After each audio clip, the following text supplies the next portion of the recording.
محترم ناظرین اکرام، السلام علیکم ورحمۃ اللہ وبرکاتہ۔ امید کرتے ہیں آپ سب حضرات خیریت سے ہوں گے۔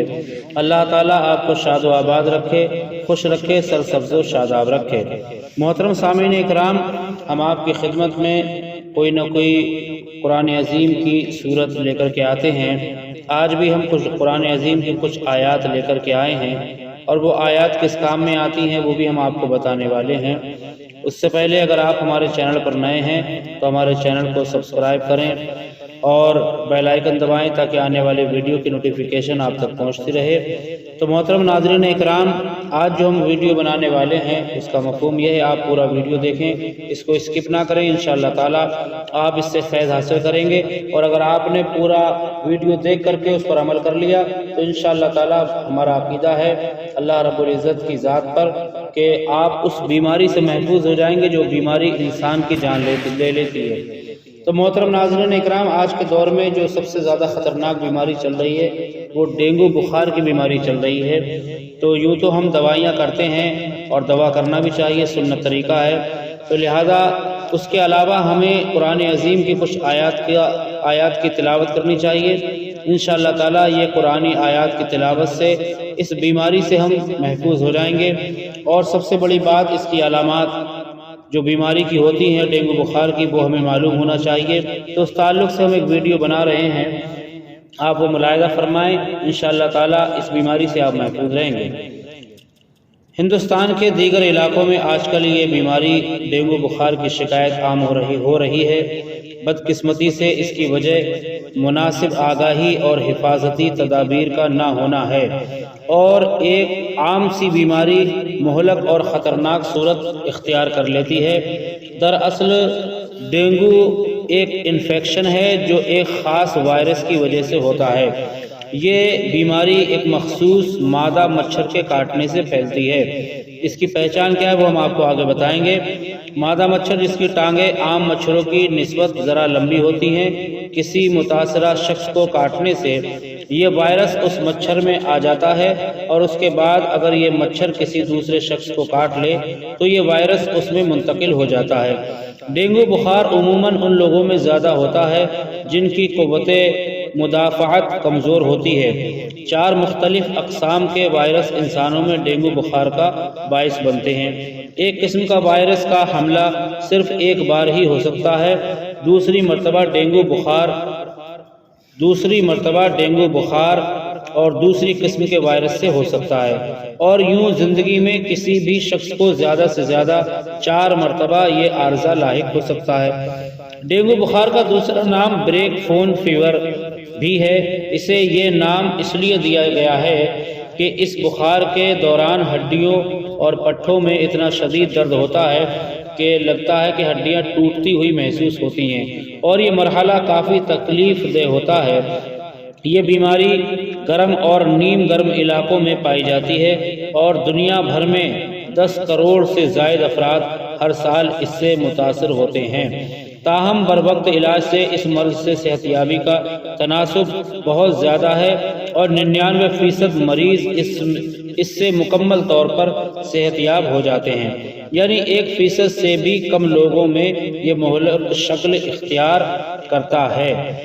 دیگر مچھروں کے برعکس ڈینگو بخار کا باعث بننے والا مچھر بڑا صفائی پسند ہوتا ہے، اور گندے پانی کے جوہڑوں تالابوں کے بجائے یہ مچھر گھریلو واٹر ٹینکوں کے قرب و جوار، صاف پانی سے بھرے ہوئے برتنوں، پودوں کے گملوں، غسل خانوں اور بارش کے صاف پانی میں تقریباً سارا سال ہی پلتا رہتا ہے۔ اس کی بچاؤ کی تدبیر بھی ہم آپ کو بتائیں گے۔ ڈینگو کا وائرس پہلی بار 1950 میں بخار کی صورت میں ظاہر ہوا۔ ڈینگو بخار مچھر کے کاٹنے سے ہوتا ہے جس کا نام ہے ایڈز۔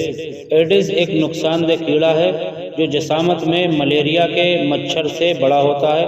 اس کے جسم پر زیبرے کی طرح سفید دھاریاں ہوتی ہیں۔ ڈینگو وائرس سے بچاؤ کی کچھ تدابیر بھی ہیں، وہ بھی ملاحظہ فرما لیں۔ وہ تدبیر یہ ہے کہ جسم کو اچھی طرح ڈھانپ کر رکھا جائے، دروازوں اور کھڑکیوں پر باریک جالی لگوائیے، باقاعدگی سے گھروں اور دفتروں میں مچھر مار دوا کا اسپرے کروائیے۔ ایئر کنڈیشن سے رسنے والے پانی کو جمع نہ ہونے دیجیے، پانی کی نکاسی کے نظام کو درست رکھیے، بخار کی علامات ظاہر ہوتے ہی فوراً ڈاکٹر سے رجوع کیجیے۔ یہ اس سے بچنے کی علامات ہیں۔ اب قرآنی آیات کی وہ تصویر بھی ملاحظہ فرمائیں جو تلاوت کے لیے ہم آپ کو بتانے والے ہیں انشاءاللہ تعالی۔ یہ وہ تدبیر ہے، وظیفہ ہے، انشاءاللہ تعالی آپ اس کو پڑھتے رہیں گے تو اس مہلک مرض سے نجات پا جائیں گے انشاءاللہ تعالی۔ ڈینگو بخار سے نجات کے لیے قرآن مجید کی یہ 6 آیات پڑھیں، اول آخر یاد رہے، درود شریف 11 مرتبہ پڑھیں۔ یہ وظیفہ پڑھ کر پانی پر دم کر کے مریض کو پلائیں، انشاءاللہ تعالی اس وظیفے کی برکت سے مریض شفا یاب ہو جائے گا انشاءاللہ تعالی۔ وہ آیتیں کیا ہیں قرآن عظیم کی ہم آپ کی خدمت میں پیش کرنے والے ہیں، آپ ان کو اچھی طریقے سے یاد کر لیجئے، بہت بہتر طریقے سے یاد کر کے ان کو اپنے پاس محفوظ رکھیے انشاءاللہ تعالی۔ خود بھی ان کی تلاوت کر کے اس کا پانی پیتے رہیے، اور آپ کے رشتہ داری میں، قرب و جوار میں یا ملنے جلنے والوں میں کسی کو یہ شکایت ہو تو اس کو بھی اس کا پانی پڑھ کر دیجئے، بلکہ کہیے کہ وہ ان 6 آیات کو یاد کرے، بہت بڑی آیت نہیں، چھوٹی چھوٹی آیتیں ہیں، اور یاد کر کے وہ خود بھی اس کو استعمال کرتا رہے، کیونکہ قرآن عظیم میں اللہ رب العزت نے شفا رکھی ہے، اور ہمیں اس یقین کے ساتھ تلاوت کرنی ہے کہ اللہ رب العزت اس کے ذریعے ہمیں شفا عطا فرمائے گا۔ تو وہ آیات کیا ہیں میں آپ کی خدمت میں پیش کرتا ہوں، ملاحظہ فرما لیں۔ سب سے پہلی آیات جو ہے وہ یہ ہے، بسم اللہ الرحمن الرحیم، وَيَشْفِي صُدُورَ قَوْمٍ مُّؤْمِنِينَ، اور دوسری آیت ہے وَشِفَاءً لِمَا فِي الصُّدُورِ، اور تیسری آیت ہے فِيهِ شِفَاءٌ لِلنَّاسِ، اور چوتھی آیت ہے وَنُنَزِّلُ مِنَ الْقُرْآنِ مَا هُوَ شِفَاءٌ وَرَحْمَةٌ لِلْمُؤْمِنِينَ، اور پانچویں آیت ہے وَإِذَا مَرِضْتُ فَهُوَ يَشْفِينِ، اور چھٹی آیت ہے قُلْ هُوَ لِلَّذِينَ آمَنُوا هُدًى وَشِفَاء۔ یہ 6 آیتیں ہیں قرآن عظیم کی، آپ ان کو قرآن عظیم سے بھی لے سکتے ہیں اور نہیں تو سن کر بھی یاد کر سکتے ہیں۔ ان 6 آیتوں کو یاد کرنے، اول آخر 11 مرتبہ درود شریف پڑھنے، اور پانی پر دم کر کے مریض کو پلاتے رہیں انشاءاللہ تعالی، جلد سے جلد اللہ رب العزت اس کو شفا عطا فرمائے گا۔ اللہ رب العزت سے دعا ہے مولا جن لوگوں نے اس ویڈیو کو سنا اور جو اس پر عمل کریں، میرے مالک و مولا ان کے ہر نیک جائز تمنا کو، اور بالخصوص ان کو اس مہلک بیماری سے بچا کر میرے مالک و مولا صحت و تندرستی عطا فرما، اور ان کی تمام تر نیک جائز حاجات کو پورا فرما، اور میرے مالک و مولا اس سے جو فیض حاصل کریں ان لوگوں کو فیض حاصل کرنے کے بعد ہمارے حق میں دعا کرنے کی توفیق و رفیق عطا فرما۔